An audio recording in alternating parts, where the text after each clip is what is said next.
Let's try this again. Alright, morning everybody, Buster here. I'm going to show you, going to go through and stop shaking the camera. Going to go through cleaning the keg today, show you how I do it, trying to do it quick, easy, cheap way.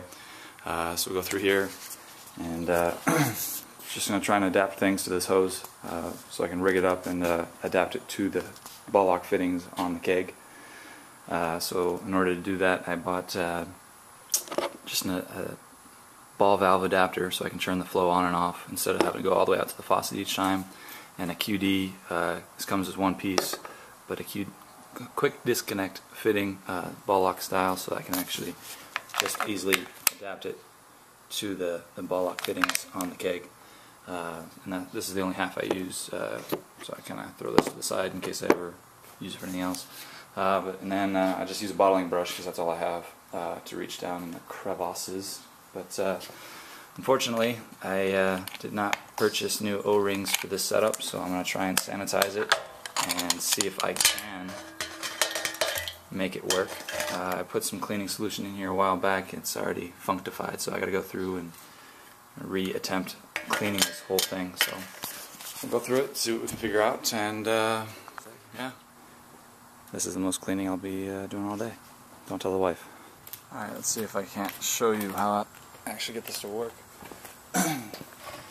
So here with the QD on the actual ball lock, QD on the valve, I'll actually place it over top of the liquid inline, outline, secure it fairly snug, because the pressure from the water is all that's going to drop the pen locks out.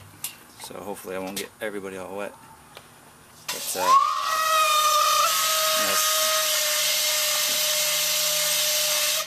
pretty much do that for each line.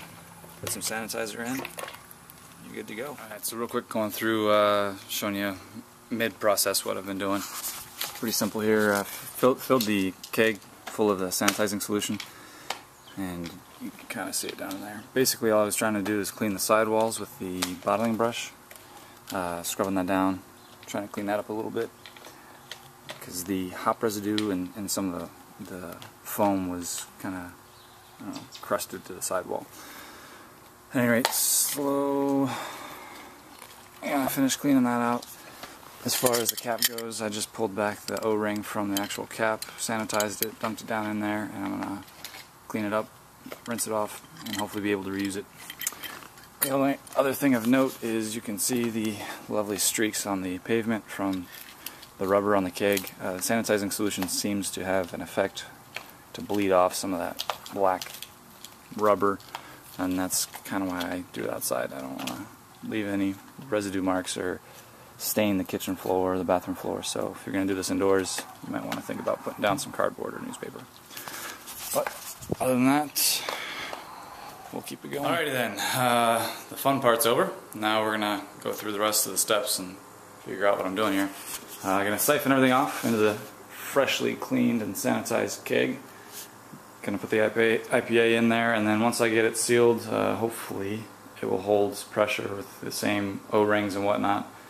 I'm pretty sure it's a sin to be using the old O-rings for a new batch, but we're going to try it anyways. But I want to chill the batch down to about 40 degrees, so we'll stick it in the kegerator for a couple hours before I try to force carbonate it.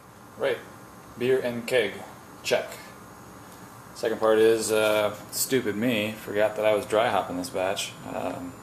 That's what I get for making this batch of beer while drinking profusely.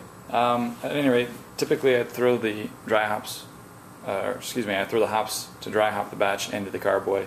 Obviously didn't do that, it's still sitting here. So I'm going to try and do a new method. This is an old tea container. I'm just going to put part of a coffee filter in there since I'm using the pellets. I don't want it to break apart and then have fragments come out of this vessel into the keg and then clogging up the actual liquid line. So I'm going to try and contain this, dump it into this coffee filter, and then putting that in, and then making a hop tea out of dry hopping the keg. Alright, so new method, we'll see how this works. Van Weezy, I'm sorry if we screwed up your batch of beer, but So I have the coffee filter in here, fully surrounding all the hot pellets, and literally just gonna make hot tea out of a beer. So just put it in here and fairly well.